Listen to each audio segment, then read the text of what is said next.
Sama saudara-saudari yang terkasih dalam Kristus. Hidup, bagi banyak dari kita, terasa seperti sebuah pendakian tanpa akhir. Ada masa ketika semuanya terasa ringan dan menyenangkan. Namun ada juga saat-saat ketika langkah terasa berat, hati lelah, dan harapan mulai memudar. Dalam setiap musim kehidupan, baik dalam kemenangan maupun kejatuhan, kita semua dihadapkan pada satu kenyataan. Hidup ini penuh dinamika. Tidak ada jalan lurus tanpa tanjakan. Tidak ada kedewasaan tanpa luka. Dan seringkali, justru dalam titik terendah kita, Tuhan berbicara paling jelas. Yesus tahu betul betapa rapuhnya hati manusia ketika berhadapan dengan perpisahan, ketidakpastian, dan penderitaan. Ia menyaksikan kegelisahan para muridnya saat ia berbicara tentang kepergiannya. Mereka takut, bingung, seperti anak kecil yang merasa ditinggal oleh ayahnya.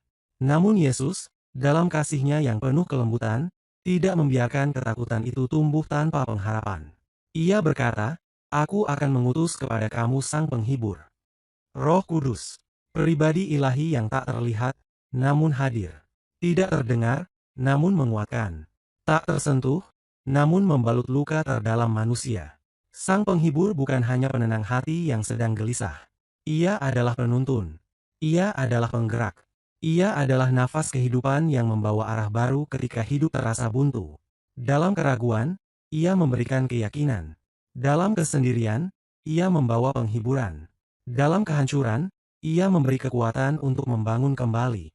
Hidup memang menuntut rencana dan arah. Kita diajak untuk tidak hanya bertahan, tapi bertumbuh. Namun pertumbuhan sejati tidak hanya datang dari kerja keras dan strategi manusiawi. Pertumbuhan sejati datang dari relasi yang dalam dengan Allah. Relasi yang diperkuat oleh kehadiran Roh Kudus. Ketika hubungan vertikal kita dengan Tuhan kuat, maka relasi horizontal kita dengan sesama juga akan terpancar dengan kasih. Mungkin saat ini kita sedang merasa hancur. Impian kita belum menjadi kenyataan. Doa kita belum dijawab seperti yang kita harapkan. Tapi Sang Penghibur berbisik dalam hati, "Jangan menyerah."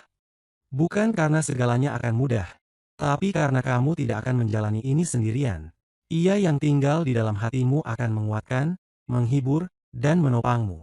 Bahkan dalam kesunyian doa yang tak terucap, ia bekerja. Bahkan dalam luka yang belum sembuh, ia hadir.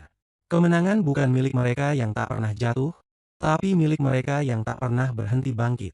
Dan kebangkitan yang sejati datang bukan dari kekuatan sendiri, tapi dari Roh Allah yang hidup, yang terus menyala dalam hati setiap orang percaya. Hari ini, apapun yang sedang kamu perjuangkan, ingatlah, ada pribadi ilahi yang berjalan bersamamu. Ia tidak menjanjikan jalan bebas rintangan, tapi ia menjanjikan bahwa kamu takkan berjalan sendirian. Bersandarlah pada Sang Penghibur. Biarkan Dia membisikkan damai di tengah badai. Biarkan Dia memeluk hatimu yang lelah. Biarkan Dia membawamu kembali berdiri, dengan harapan yang diperbarui, dan kekuatan yang tidak kamu tahu kamu miliki. Karena di dalamnya, selalu ada harapan. Selalu ada awal yang baru. Semoga bacaan Injil hari ini dapat menginspirasi aktivitas dan kegiatan kita hari ini. Jika video ini memberkati Anda, jangan lupa untuk like, subscribe, dan share.